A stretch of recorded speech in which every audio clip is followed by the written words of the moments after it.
अस्सलाम वालेकुम मैम।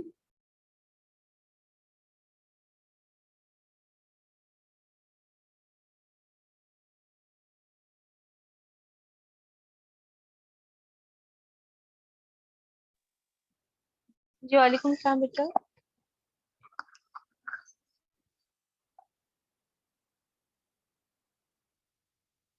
हाँ जी, कैसे हो आप सब लोग?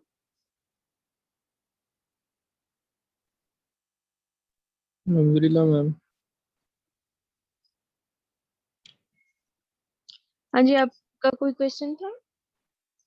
मैं इसलिए वेट कर रही थी थोड़ा सा ताकि मैक्सिमम लोग आ जाएं फिर हम लेक्चर स्टार्ट करेंगे। मैम मेरा ना सेक्शन बी है पोर्टल के ऊपर, और ना एलएमएस के ऊपर सेक्शन सी से एनरोल हुआ है मेरा। तो फिर बल्कि अगर अभी आपका रिसेंट हम्म। मेरा अभी रिसेंटली मैंने कायनात में चेंज किया क्योंकि इस टाइम मेरी पैथो 2 की क्लास हो रही होती है। लेकिन एलएमएस पे चेंज नहीं हुआ तो मेरे पास लिंक भी नहीं है क्लास का। नहीं, आपका पोर्टल पे चेंज हो गया, एलएमएस पे चेंज नहीं हुआ। हाँ जी, एलएमएस पे चेंज करना है ठीक है, सेक्शन सी आज के मैं आप अंदर। लोगों की लिस्ट जो है ना अपडेट करूंगी। ठीक है, आप सबके लिए ये मैसेज है कि मैं आप जिनका ये इशू है तो आज मैं आप लोगों की लिस्ट जो है अपडेट करूंगी। तो आज के बाद अगर आप लोगों का ये इशू आया कि जी हमारा डिफरेंट शो हो रहा है पोर्टल पे और एलएमएस पे, तो फिर आप लोग मुझे ईमेल करके बताना, ठीक है, कि उनका इशू रिजॉल्व हो गया कि नहीं हुआ। Thank you so much. और थोड़ा सा वेट कर लेते हैं ताकि मैक्सिमम लोग आ जाएं। फिर अगर किसी का इशू है कोई और तो वो पूछ ले, नहीं तो हम थोड़ा सा वेट कर लेते हैं।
मॉम नहीं, बाहर आओ, क्या कर रही हो?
हाँ जी बच्चों, कैसे हो आप सब लोग? हम ठीक है मैम, आप कैसी हैं? अल्हम्दुलिल्लाह। रमजान कैसे जा रहा है? अल्लाह का शुक्र है मैम, आपका कैसा जा रहा है? अल्हम्दुलिल्लाह। हाँ जी, आप सब एंड वाले डेज हैं, आप सब लोग बहुत अच्छे से गुजारे हैं इन डेज को। मैं कोई भी असेसमेंट, मैंने पहले असाइनमेंट ऐड करनी थी आपकी इस वीक में, लेकिन अब मैंने इस वजह से नहीं ऐड कर दी कि ये 10 डेज रह गए हैं। आप सब लोग अपनी इबादत जो है मैक्सिमम तरह से करें, ताकि मेरी वजह से कोई जी हमें कोई असेसमेंट मिली हुई है तो इंशाल्लाह जो है ईद के बाद जो है मैं आप लोगों के असेसमेंट्स जो हैं वो आपकी स्टार्ट करूंगी प्रॉपर। ठीक है? Thank you so much ma'am. Ma'am अगर किसी ने इंतकाफ में बैठना हो तो उसके लिए क्या होगा, मतलब वो अटेंडेंस कैसे लगवाएगा? वो तो आप, वो तो कल था वैसे। नहीं मैम, और 21 जी 21 क्या 21 21 को 20 को मैम बैठते हैं, 20 को बैठते हैं बेटा, मैम 21 को असर के बाद बैठते हैं। 20 को बैठते हैं असर के बाद। आपको मिसअंडरस्टैंडिंग हो गई है। मैनुअल थेरेपी के ग्रुप में बच्चे पूछ रहे थे ना, तो इसलिए जो है नहीं ना नहीं, मैंने 20 को बैठते हैं बेटा, 20 को असर के बाद जो है बैठते हैं, या फिर 3 दिन का एहतिकाफ कर सकते हैं वो, उसमें 26 जो है 26 को असर के बाद बैठते हैं। तो तब तक वैसे आई थिंक सो छुट्टियां हो जाएंगी। तो अब अगर किसी ने एहतिकाफ पे बैठना था तो उसने वो ईमेल कर सकता था, ठीक है, उसमें उसको छुट्टियां मिल जाएंगी, उसमें कोई इशू नहीं था। लेकिन अभी तो वो कल बैठना था, आज नहीं। 22 से मिड पे स्टार्ट हो रहे हैं। 22 क्या? 22 से मतलब जो है ना मई से मिड स्टार्ट हो रहे हैं। सर ने है ना आज मैनुअल थेरेपी की क्लास में बोला है कि जो है ना 22 से आप लोगों के मिड स्टार्ट हो रहे हैं। बेटा 20 मिड्स हैं आप लोग इस दफा, ठीक है। और आप लोगों की असेसमेंट जो है ऑब्वियसली अब साथ साथ सारी कवर होती जाएंगी। तो आप लोगों को भी पता है कि आप लोगों के जैसे जैसे लेक्चर्स होते जाएंगे वो उनकी असेसमेंट होनी है। तो आपका मिड जो है वो मई में जो है वो है इंशाल्लाह। तो आप लोग जो भी पढ़ रहे हो उसको प्रॉपरली साथ साथ कवर करते जाओ, ताकि आप लोगों को प्रॉब्लम ना हो।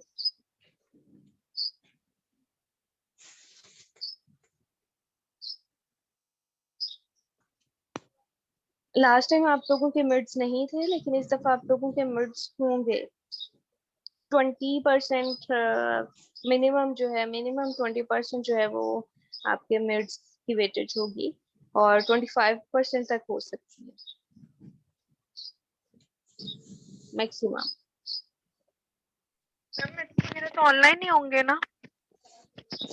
अभी तो जो है हालात वो ऑनलाइन के ही है, ऑनलाइन ही होगा आपके एलएमएस के अकॉर्डिंग, जो है जैसे पहले लास्ट टाइम एलएमएस के स्कोर की बेस पे जो है आपके एग्जाम्स हुए थे। अब भी जो है एलएमएस यूज करके जो है वो आपको होगा सारी असेसमेंट्स। Thank you ma'am.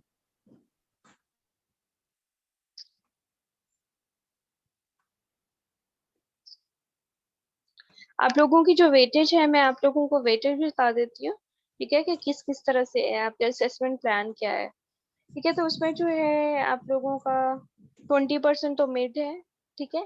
इसके बाद जो फाइनल का 60% है ना, फाइनल में जो है 20% आपका वाइपा होगा, और 40% जो आपका रिटन एग्जाम होगा। सेशनल्स में से जो है 20% मिड हो गए, और जो बाकी 20% है उसमें एक क्विज होगा, ठीक है, और एक जो है आप लोगों की असाइनमेंट होगी, और 5% जो है वो क्लास पार्टिसिपेशन में आ जाएगा, ठीक है।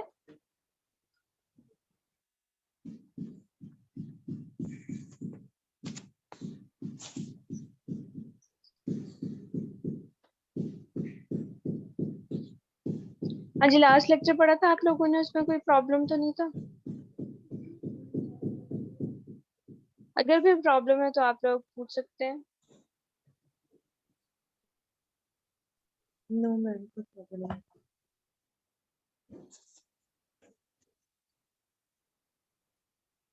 नेक्स्ट लेक्चर स्टार्ट करते हैं फिर, ठीक है।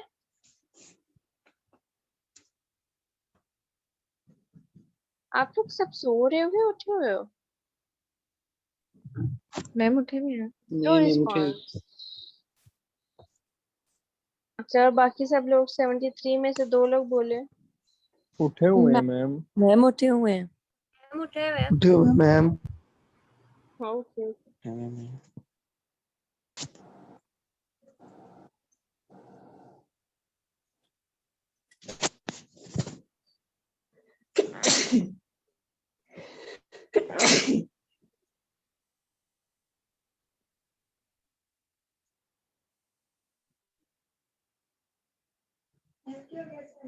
सवालों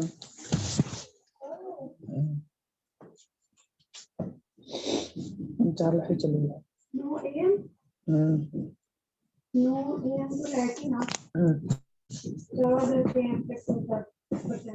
बच्चों आप लोग अपना माइक ऑफ करो। एक ही वाले।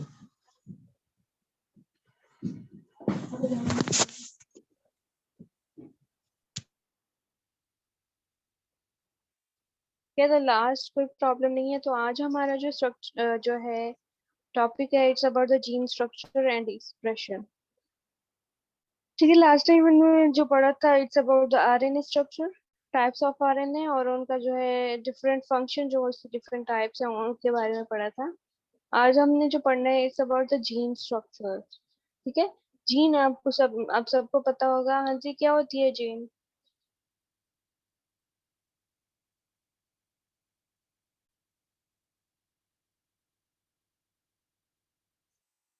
हाँ जी बच्चों, जीन क्या होती है?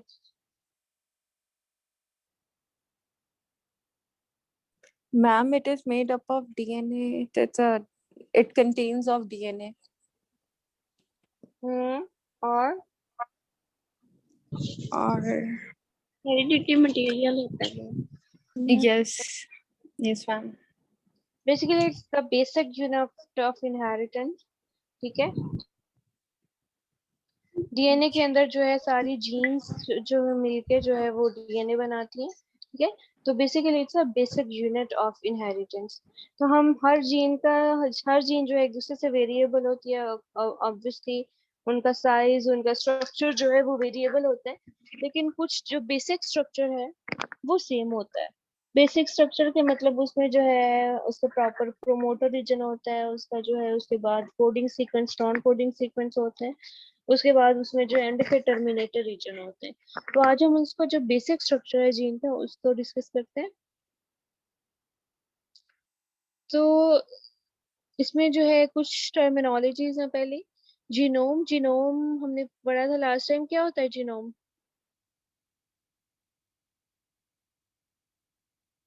हाँ जी, क्या होता है जीनोम?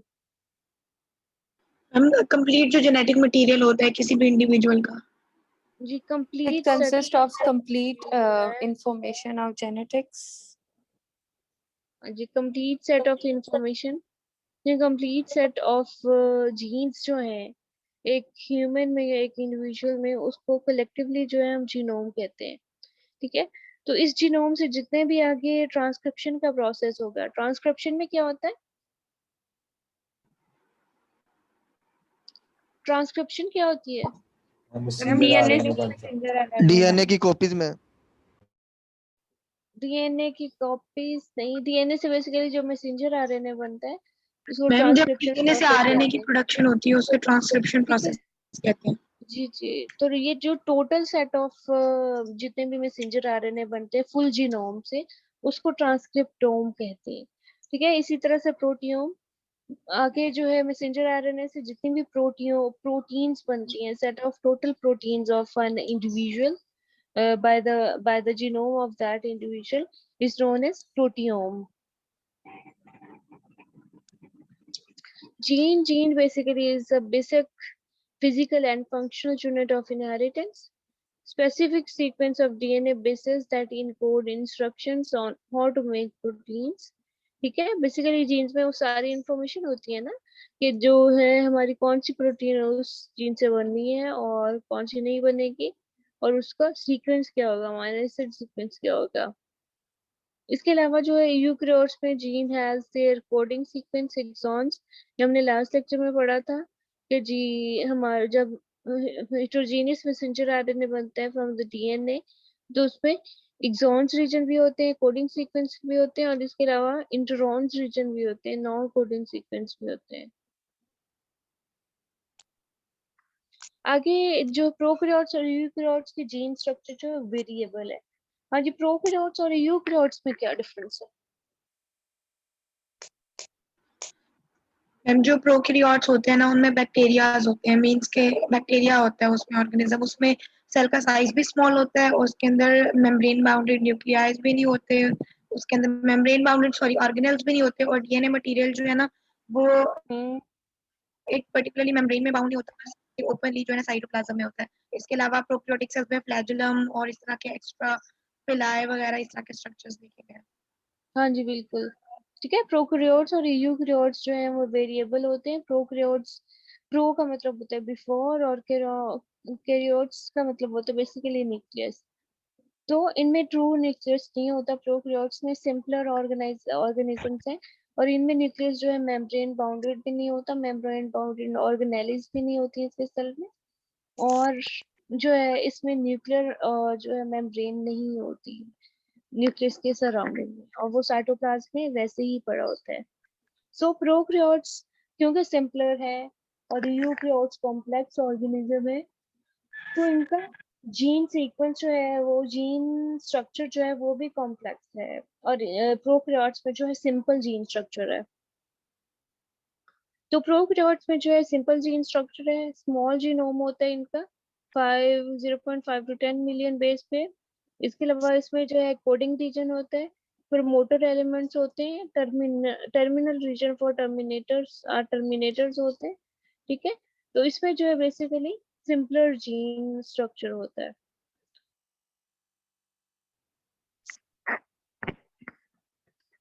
ठीक है, तो कोडिंग रीजन कौन सा होता है? जो कि जिसमें कोडिंग सीक्वेंस होता है जो कि प्रोटीन में कन्वर्ट होगा।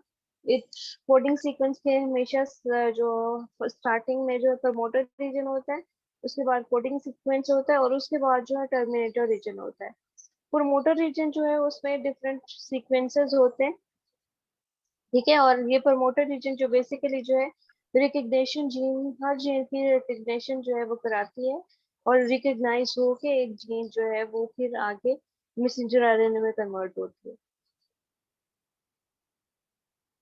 ठीक है। और फिर हर जीन के जो एंड पे जो है जब वो खत्म हो जाती है तो उसका टर्मिनेटर रीजन होता है। टर्मिनेटर से क्या मतलब होता है कि वो यहाँ पे जो है ट्रांसक्रिप्शन जो है टर्मिनेट हो जाएगी, और वो जीन जो है कंप्लीट हो गया उसका सीक्वेंस।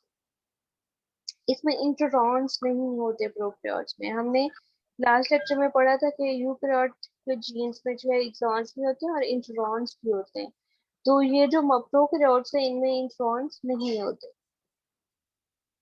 ठीक है। ये पिक्टोरियल रिप्रेजेंटेशन में वही दिखाया गया है कि प्रमोटर रीजन होता है, ट्रांसलेटेड सीक्वेंस होता है, और इनहेंसर या टर्मिनेटर रीजन, ठीक है।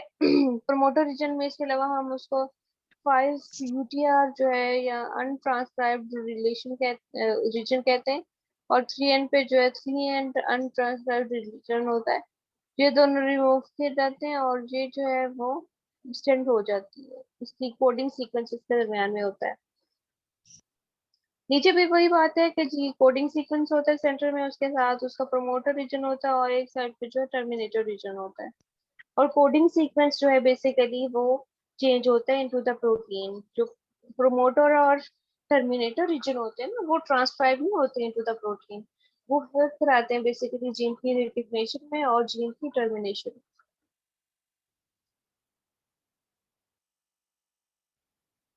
प्रमोटर एलिमेंट्स जो प्रमोटर रीजन होते हैं उसमें डिफरेंट तरह के एलिमेंट्स होते हैं, ठीक है। The upstream elements from the start of the coding region include promoter sequence, ठीक है। जो जहाँ पे स्टार्ट होता है जिस साइड पे उसको अपस्ट्रीम रीजन कहते हैं, ठीक है। और कोडिंग सीक्वेंस के स्टार्ट में प्रमोटर एलिमेंट्स होते हैं, वो डिफरेंट तरह के होते हैं। 50 to 100 nucleotides upstream of the start codon transcriptional initiation site or start site जो है कर सकती है। Any nucleotide present on the left is denoted by a minus symbol, and the region is called upstream element. For example, -10, -20, -35. Its start site is symbolized by +1. Any sequence to the right of the start is downstream elements and numbered as +10, +35 या आगे जो है so on. ठीक है, promoter element में दो जो है स्पेसिफिक सीक्वेंस होते हैं, ठीक है, जिनको हम प्रेबनो बॉक्स भी कहते हैं. ठीक है, ये स्पेसिफिक सीक्वेंस होते हैं TATAAT, thymine adenine, thymine adenine, adenine and thymine. And इसके अलावा -35 रीजन पे जो है TTGACA रीजन होता है. ठीक है, तो ये स्पेसिफिक जो है सीक्वेंस होते हैं और ये जो है ऐसे प्रमोटर एलिमेंट सेट कर रहे होते हैं. ठीक है, ये जो दोनों बॉक्सेस हैं जैसे ये पिक्चर में शो किया गया है कि -10 पे ये वाला सीक्वेंस होता है TATAAT और -35 रीजन जो है उसमें सीक्वेंस सेकंड सीक्वेंस होता है. तो ये जो दोनों बॉक्सेस हैं ये basically as a promoter area जो प्रमोटर एलिमेंट सेट करते हैं और ट्रांसक्रिप्शन फैक्टर जो यहाँ पे आके अटैच होके इसको जीन को रिकॉग्नाइज कर सकते हैं. मैम ये प्रेबनो बॉक्स क्या होता है? बेटा ये जो बॉक्सेस है ना, ये दोनों जो -10 और -35 रीजन जो किए गए हैं और ये जो Yes, ma'am. सीक्वेंस है इनको हम ट्राइबनो बॉक्स कहते हैं. Okay ma'am. और ये स्पेसिफिक सीक्वेंस होते हैं और ये ऐसे प्रमोटर ही एक्ट करते हैं. Okay ma'am. At -65 to -60 activator elements होते हैं. एक्टिवेशन ऑफ द पोलीमरेज ये भी प्रमोटर रीजन का पार्ट होते हैं एक्टिवेटर एलिमेंट्स. ठीक है, और जो कलेक्टिवली एक्ट करते हैं. और इस एक्टिवेटर एलिमेंट्स का फंक्शन क्या होता है कि इस साइड पे क्योंकि डीएनए कब मैसेंजर आरएनए में कन्वर्ट होता है जब वहाँ पे डीएनए पॉलीमरेज आके अटैच होता है और वो एक्टिवेट होता है. तो ये एक्टिवेटर एलिमेंट्स जो है ये डीएनए पॉलीमरेज को जो है एक्टिवेट कराने का हेल्प करते हैं. At -200 and 1000 इनहैंसर सीक्वेंस होते हैं, ये भी प्रमोटर रीजन का पार्ट होते हैं. इनहैंसर आपको पता है कि किसी भी चीज के इफेक्ट को बढ़ा देता है, तो इस तरह से ये भी जो इसमें इनहैंसर सीक्वेंस है वो भी इनहैंस करता है ट्रांसक्रिप्शन को. टर्मिनल रीजन ये वो तो स्टार्टिंग वाला प्रमोटर रीजन था, उसके हर जीन के एंड पे जो है टर्मिनल रीजन होता है. टर्मिनल मतलब टर्मिनेशन, वहां पे जो है एक जीन खत्म हो जाती है और उसके बाद नेक्स्ट जीन जो है स्टार्ट हो जाती है. इसलिए वहां पे जो है उस जीन की ट्रांसक्रिप्शन जो है स्टॉप हो जाती है टर्मिनल रीजन पे पहुंच के. ये तो प्रोकैरियोटिक जीन की. नेक्स्ट है eukaryotic gene structure. Eukaryotic genes, eukaryote जो है बेसिकली कॉम्प्लेक्स ऑर्गेनिज्म है, इसलिए उसकी जीन स्ट्रक्चर भी कॉम्प्लेक्स है. उसमें जो एक्सॉन्स होते हैं कोडिंग जो कि कोडिंग सीक्वेंस है. इसके अलावा इंट्रॉन्स होते हैं नॉन कोडिंग सीक्वेंस.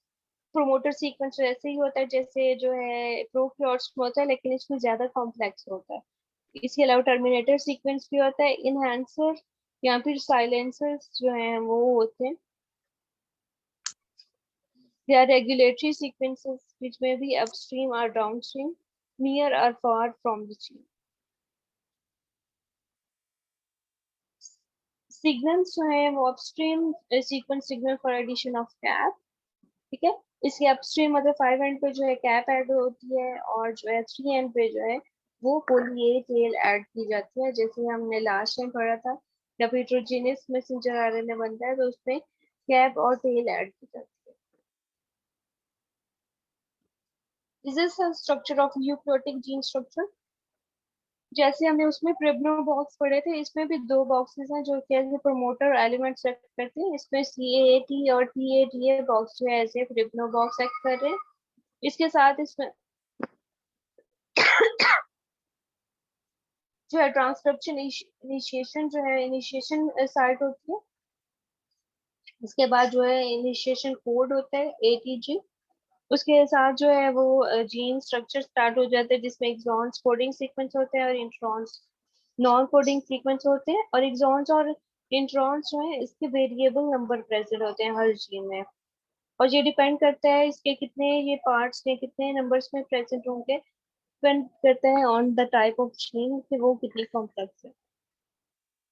और फिर इसके एंड पे जो है ट्रांसलेशन या टर्मिनेशन कोड होना आता है PAA और उसके बाद जो ट्रांसक्रिप्शन ट्रांसएमिनेशन जो है उसका प्रोसेस जो है वो आ जाता है.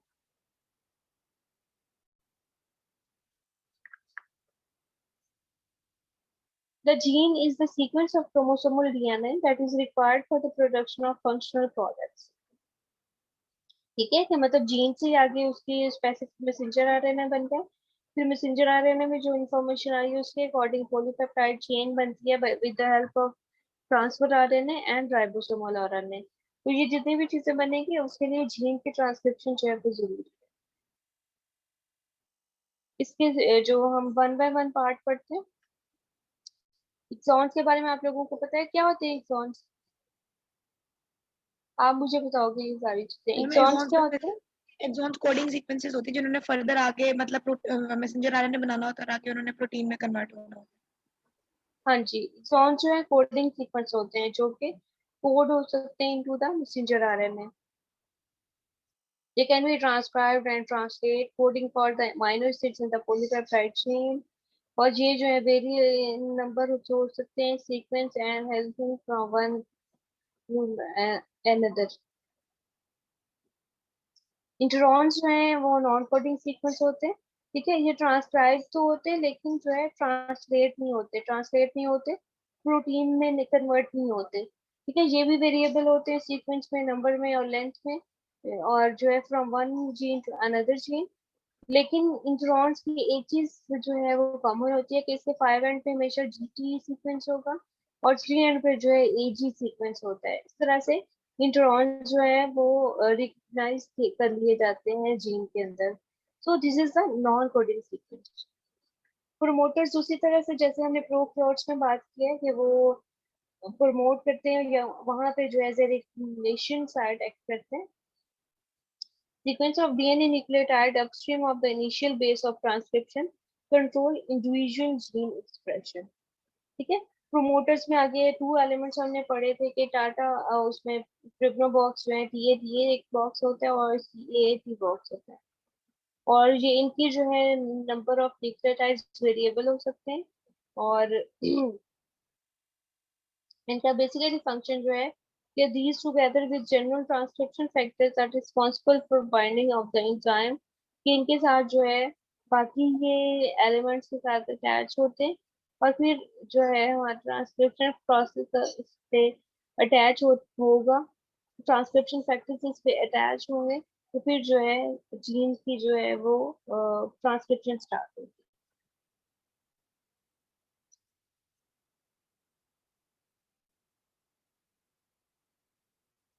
डाउनस्ट्रीम 3 एंड पे जो होता है वो ट्रांसलेशन टर्मिनेशन कोडोन होता है TA, ठीक है। AATA sequence which is a signal for addition of poly A tail. The addition of poly A tail makes messenger RNA more stable and resistant to digestion. ये हमने tell और capping का process last में भी पढ़ा था कि cap और टेल जो है बेसिकली जो है प्रोटेक्ट करती होती है एक्सोन्यूक्लियस से। Poly A tail is not transcribed from DNA, ठीक है। डीएनए से जब ट्रांसक्रिप्शन हो रही होती है तब नहीं बनता, जब हमारे पास हेटेरोजेनियस मैसेंजर आरएनए बनता है तो तब जो है इसमें कैप ऐड की जाती है और टेल ऐड की जाती है। तो ये लेटर जो है टाइम पे बनती है from the transcription. Upstream 5 and पे जो है ये हमने कैप ऐड करते हैं, ठीक है। कैप का फंक्शन क्या होता है ये हमने लास्ट टाइम पढ़ा था।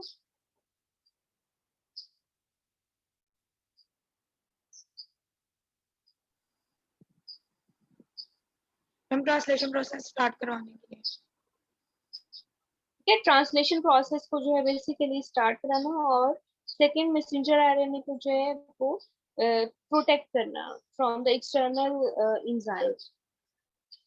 Addition of cap and tail to primary messenger RNA, जो हमारे हेटेरोजेनियस आरएनए बनता है उसकी प्रोसेसिंग होती है पहले, उसमें कैप और टेल ऐड होती है, फिर उसके सारे जो है इंट्रॉन्स रिमूव होते हैं और फिर वो फाइनल जो है मैच्योर आरएनए में कन्वर्ट होता है। इसके अलावा उसके सेकंड एंड पे जो डाउनस्ट्रीम एंड है उसमें टर्मिनेटर रीजन होता है, जहाँ पे जो है एक जीन जो है टर्मिनेट उसकी ट्रांसक्रिप्शन टर्मिनेट हो जाएगी। A DNA sequence just downstream of the coding segment of a gene, ठीक है। कोडिंग सेगमेंट के बाद जो है वो टर्मिनेटर होता है which is recognized by RNA polymerase as a signal enhancer, to stop transcription. A regulatory DNA sequence that greatly enhance the transcription of silent, ये as a silencer भी act करते हैं, ठीक है, और ये जीन के जो है enhance करते हैं, यहाँ पे stop हो जाती है transcription. A DNA sequence that help to reduce or shut off the expression of a nearby gene.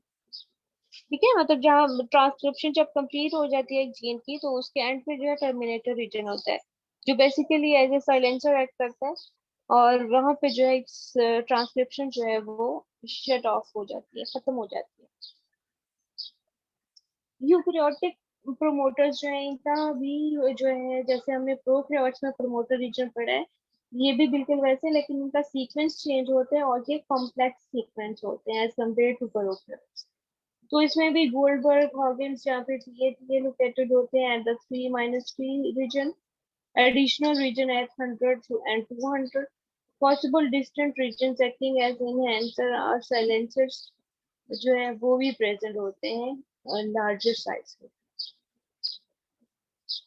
This is a promoter जो है रीजन शो किया गया है, ठीक है. प्रमोटर रीजन में उसमें TA बाइंडिंग रीजन होता है, इसके बाद जो है ट्रिब्नो बॉक्सेस हमने कहा है, इसके साथ इसके एक्टिवेटर रीजन होता है, एनहांसर रीजन अटैच होता है, और ये पूरा मिलकर जो है इनिशिएशन जो है पॉइंट जो है वो उसको क्रिएट करते हैं, एनहांसर्स होते हैं इसमें, और यहाँ पे आके जो इसका एक्टिवेट प्रमोटर रीजन होता है, इस सब को इसके साथ आके जो है RNA पॉलीमरेज एक्ट करते हैं, और फिर RNA पॉलीमरेज जो है एक्टिवेट होता है, और फिर कोडिंग सीक्वेंस जो है DNA का वो इन कन्वर्ट होता है, उसकी ट्रांसक्रिप्शन होती है to the messenger RNA, heterogeneous nuclear messenger RNA.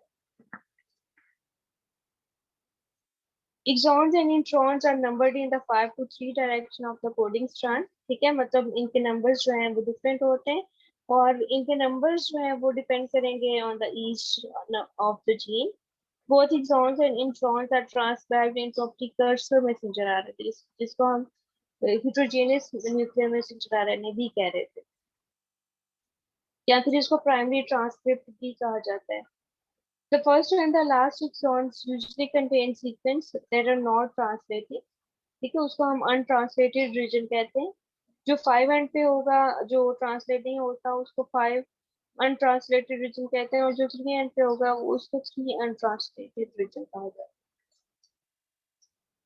इसके अलावा नॉन कोडिंग सेगमेंट्स जो इंट्रॉन्स जो होते हैं वो ड्यूरिंग द प्रोसेसिंग जो है रिमूव कर दिए जाते हैं, ठीक है, और एक्सॉन जो है एक दूसरे से अटैच हो जाते हैं. इस प्रोसेस को जिसमें इंट्रॉन्स रिमूव होते हैं स्प्लाइसिंग का प्रोसेस कहा जाता है. ठीक है, जैसे हम किसी चीज के पीसेस करते हैं, स्प्लाइस करते हैं उसको, इसी तरह से जितने भी जीन के अंदर नॉन कोडिंग सीक्वेंस होते हैं इंट्रॉन्स, उनको रिमूव कर दिया जाता है, और फिर जो एक्सॉन्स जो है एक दूसरे से अटैच हो जाते हैं, और फिर जो हमारे पास मैच्योर मैसेंजर RNA बनता है. Splicing must be very precise to avoid an undesirable change of the correct reading frame.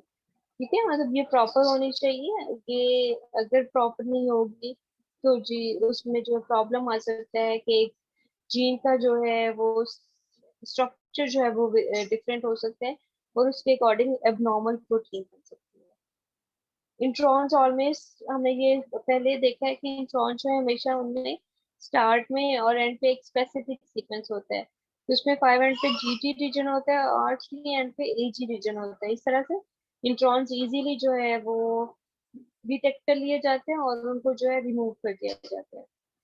जो 5 एंड पे इंट्रॉन बिगनिंग विद GT उसको जो है स्प्लाइस डोनर साइड कहते हैं, और 3 एंड पे जो है AG वो है स्प्लाइस एक्सेप्टर साइड होती है.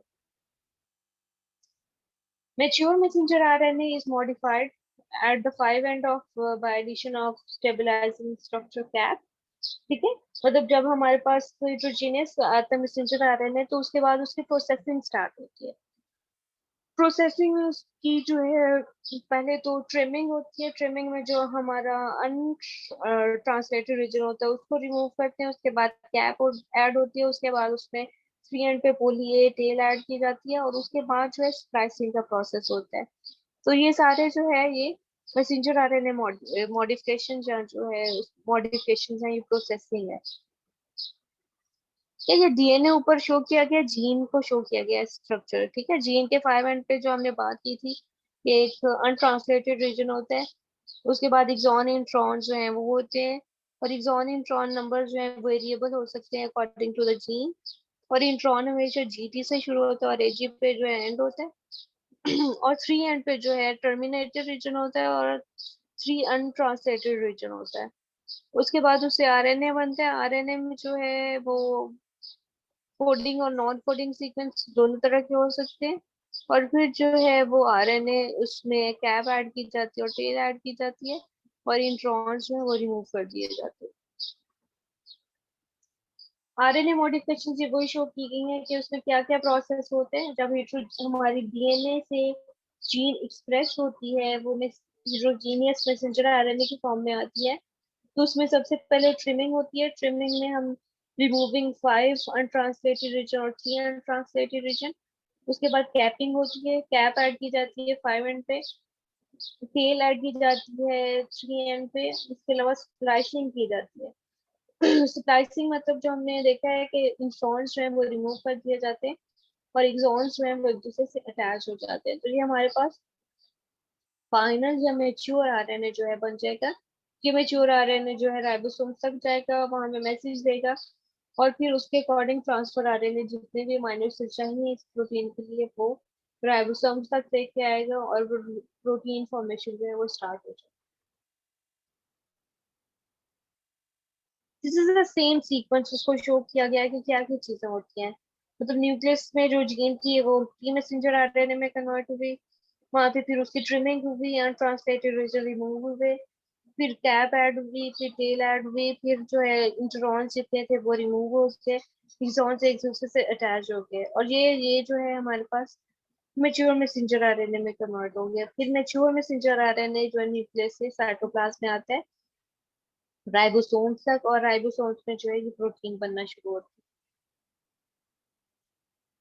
स्प्लाइस साइट्स जो है, स्प्लाइसिंग का प्रोसेस जो है वो सिर्फ यूकेरियोट्स में, क्योंकि यूकेरियोट्स में इंट्रॉन्स हैं, प्रोकैरियोट्स में हमने क्या कहा था कि इंट्रॉन्स नहीं होते तो स्प्लाइसिंग साइट्स जो है ऑब्वियसली यूकेरियोट्स नहीं होंगे। Removing internal part of the newly transcribed RNA takes place in the cell nucleus. ये प्रोसेस जो है सेल न्यूक्लियस में ही होता है। हेटेरोजीनियस न्यूक्लियर आरएनए के जो है स्टार्टिंग या इंटरनल पार्ट्स जो इंट्रॉन्स रिमूव किया जाते हैं वो इस स्टेप में रिमूव होते हैं।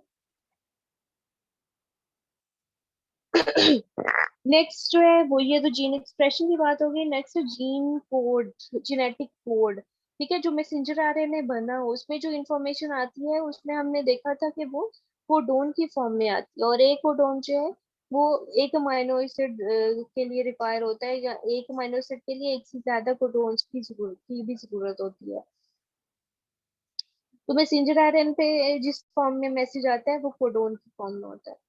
The genetic code is the set of rules used by living cells to translate information encoded within genetic material into the proteins। ठीक है, जो भी इंफॉर्मेशन हमारी जीन्स में आई है, इनहेरिटेंस में आई है, तो ये जो है मैसेंजर आरएनए पे आएगी in the form of genetic code. या आपने चीजें पढ़ी हुई है कि ट्रिपलेट कोड होता है, ठीक है। ट्रिपलेट कोड बनता है जिसको हम कोडोन कहते हैं, और इसमें के अलावा इसमें कुछ स्टॉप कोडोन्स होते हैं, स्टार्ट कोडोन्स होते हैं। So the DNA has a triplet code using only the 4 nucleotides, वही adenine, cytosine, guanine, and thymine. Only 3 nucleotides form a triplet, which when in a gene codes for a part of a protein. Part the code is degenerate. The code is degenerate. The amino acid may be specified by more than one code. ठीक है, मतलब कुछ amino acids के लिए more than one codon जो है वो जरूरी होता है। Methionine and tryptophan each is specified by single codon. कुछ अमीनो एसिड्स जो है एग्जांपल उन्होंने दे दिए हैं, उनके लिए सिंगल कोडोन ही जरूरी होता है। The region are 3 stop codons which are signal for translating termination. ठीक है, कुछ जो है इन कोडोन्स में से जो है वो स्टॉप कोडोन होते हैं। The genetic code is universal, small in all organisms with exception in mitochondria.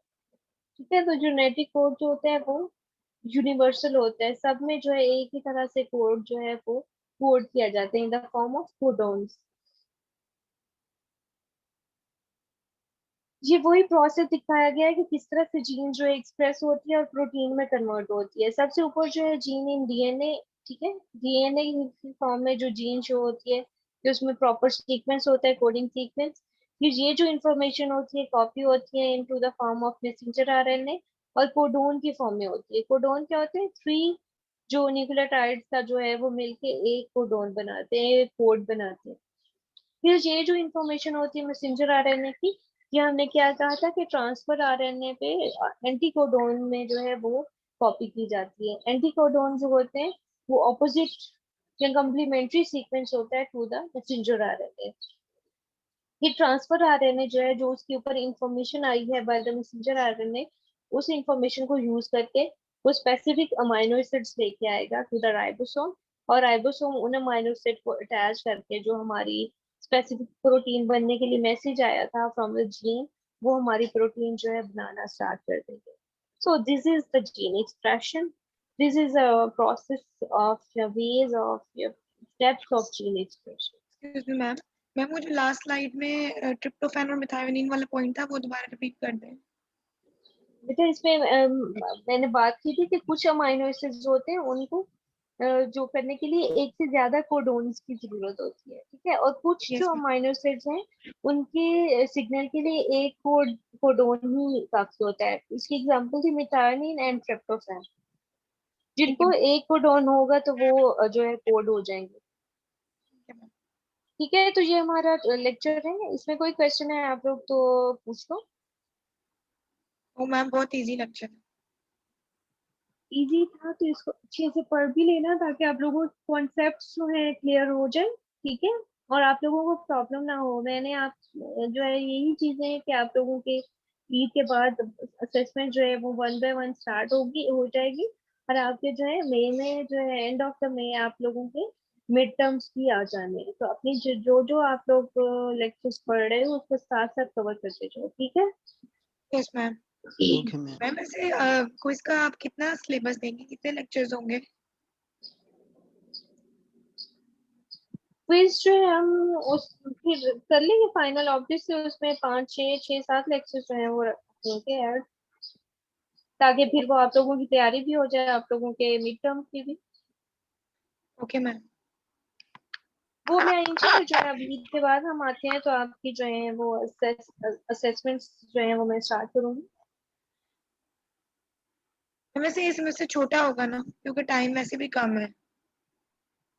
नहीं नहीं, जितना आपका रेगुलर सेमेस्टर होता है उसी तरह से होगा। टाइम कैसे शॉर्ट तो हुआ? मैम ये टाइम लेट स्टार्ट हमारा हुआ था। एक वीक लेट स्टार्ट हुआ है, हमारा लास्ट सेमेस्टर भी 1 वीक लेट स्टार्ट हुआ था।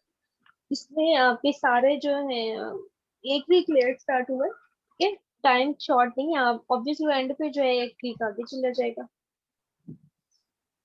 लेकिन इसमें जो ओके मैम। डेट्स शो हो रही है ना, आपके असेसमेंट प्लान अगर किसी ने शेयर किया है, जो डेट्स शो हो रही हैं मिड टर्म की और जो है उसके बाद वाइवास की और फिर फाइनल की, तो वो उसी में होंगी, उसी डेट्स में जो है आपको आपका जो है एकेडमिक कैलेंडर फॉलो किया जाएगा, ठीक है। Okay ma'am. तो आप लोग अपनी तैयारी रखो, अपने एकेडमिक कैलेंडर को देखते रहो कि आपके मिड टर्म्स कब होने हैं, आपकी बाकी वाइवास और जो है वो कब कब होने हैं, ताकि आप लोगों की इंटीमेशन हो कि आपने कब तक जो है अपना सिलेबस जो है वो कवर करने का।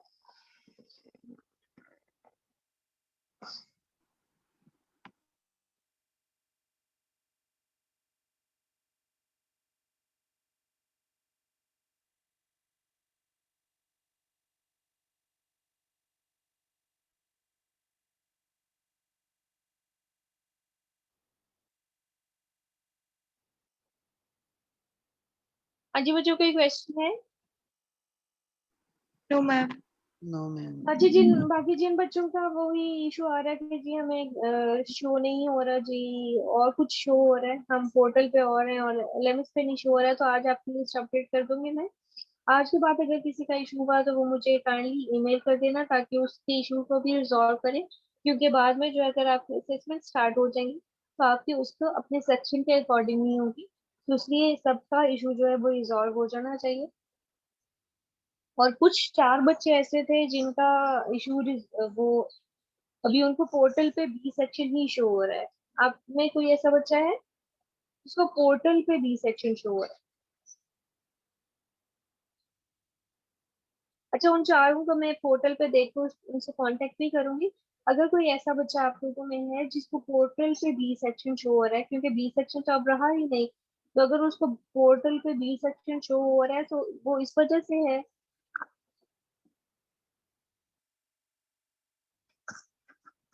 मेरी आवाज आ रही है आप लोगों को? Yes ma'am. हाँ जी, तो मैं बात कर रही थी कि जो अगर किसी बच्चे को पोर्टल पे बी सेक्शन शो हो रहा है तो काइंडली अफनान से कांटेक्ट करें, क्योंकि उनका जो है सेक्शन इसलिए नहीं हुआ क्योंकि उनका कोई क्लैश था जिसकी वजह से वो किसी भी सेक्शन में मूव नहीं हुए। तो वो अफनान से कांटेक्ट करेंगे, अफनान आपका जो भी क्लैश होगा उसके अकॉर्डिंग उसको रिजॉल्व करके तो आपको किसी सेक्शन में ऐड करेंगे। तो उन 4 बच्चों से मैं खुद भी जो है कांटेक्ट कर लूंगी। अगर किस वो उनको खुद पता है कि उनको बी सेक्शन शो हो रहा है तो वो काइंडली अफनान से कांटेक्ट करें। उसको आप जाके फिजिकली मिल लो ताकि जो जल्दी रिजॉल्व कर दे, या ईमेल पे कांटेक्ट करो किसी भी तरह से। Excuse me ma'am. हाँ जी। मैम मुझे पोर्टल पे तो सी सेक्शन शो हो रहा है, लेकिन ये एलएमएस के ऊपर इनरोल जो है वो मैम मदीहा बी सेक्शन में है। आपको पोर्टल पे कौन सा शो हो रहा है? मैम सी। पोर्टल पे अगर सेक्शन चेंज हो गया ना तो फिर ठीक है, वो आपकी लिस्ट एलएमएस अपडेट हो जाएगी। लेकिन जिन 4 बच्चे ऐसे थे उनका नेम मुझे याद नहीं है, उनको पोर्टल पे ही बी सेक्शन शो हो रहा है, ठीक है तो मैम। उन मैम बच्चों का इशू है। एक्चुअली मुझे कोई स्टडी मटेरियल भी नहीं ना मिल रहा, मतलब कोई लेक्चर या वो कोई इसी रिकॉर्डिंग। बेटा वो इसी वजह से है ना, आपकी आज लिस्ट अपडेट होगी ना तो आपको उसके अकॉर्डिंग शो हो जाएगा आपका सेक्शन। ठीक है मैम, थैंक यू। ओके। हाँ जी, कोई और इशू है? किसी कोई और कंसर्न है? अच्छा, एक और इशू मुझे था आप लोगों से। आप लोगों में लास्ट मैंने अटेंडेंस आपकी देखी थी, आप लोगों की जब मैंने रिपोर्ट निकाली तो उसमें कुछ बच्चे थे जिन्होंने 1-1 मिनट पे ली हुई थी, 1 मिनट के लिए अटेंड की हुई थी अपनी क्लास, या 2 मिनट के लिए की हुई थी। और कुछ थे जो 3 या 4 मिनट पे थे, उनकी सबकी मैंने एब्सेंट मार्क की थी। ठीक है, क्योंकि मैंने आप लोगों को कहा हुआ है कि अगर कोई 10 मिनट से कम टाइम के लिए क्लास में होगा तो मतलब ऑब्वियसली दे ही और she will be absent in this class. तो आप लोग अगर कुछ ऐसी 2 नंबरियां कर रहे हो कि जी हम वो 1 मिनट के लिए आ जाएंगे तो हमारी अटेंडेंस जो है वो रिकॉर्ड हो जाएगी, तो ऐसा कुछ नहीं है। आप लोगों का टाइम प्रॉपर शो होता है और वो सारी रिपोर्ट आ जाती है कि आपने कितने टाइम के लिए अपनी मीटिंग जो है अटेंड की है, अपना लेक्चर लिया है। तो किसी का भी अगर 10 मिनट से कम होगा तो मैं उसकी एब्सेंट मार्क करूंगी, और लास्ट मैंने लेक्चर में कुछ एब्सेंट मार्क की है।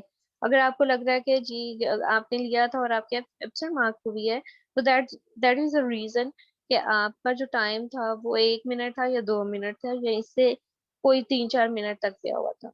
तो ऐसे जितने भी केसेस होंगे मैं उसकी एब्सेंट मार्क करूंगी। मैं आप लोगों को ये लास्ट वार्निंग कर रही हूँ, और अगर आप लोगों ने ऐसे ही कंटिन्यू रखा तो ऑब्वियसली आप लोगों की एब्सेंट मार्क होती जाएगी।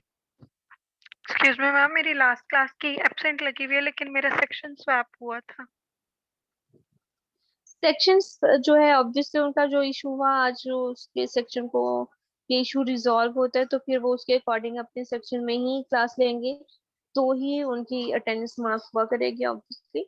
तो अब उनका तो कुछ नहीं ऐसा हो सकता, आप लोग अपने सेक्शन में क्लास लोगे तो सेक्शन के अकॉर्डिंग ही अटेंडेंस जो है मार्क हुआ करेगी।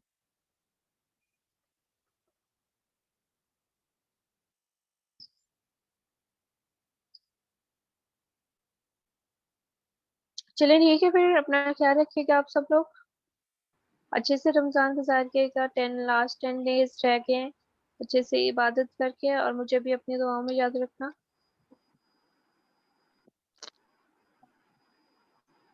ओके, अल्लाह हाफिज।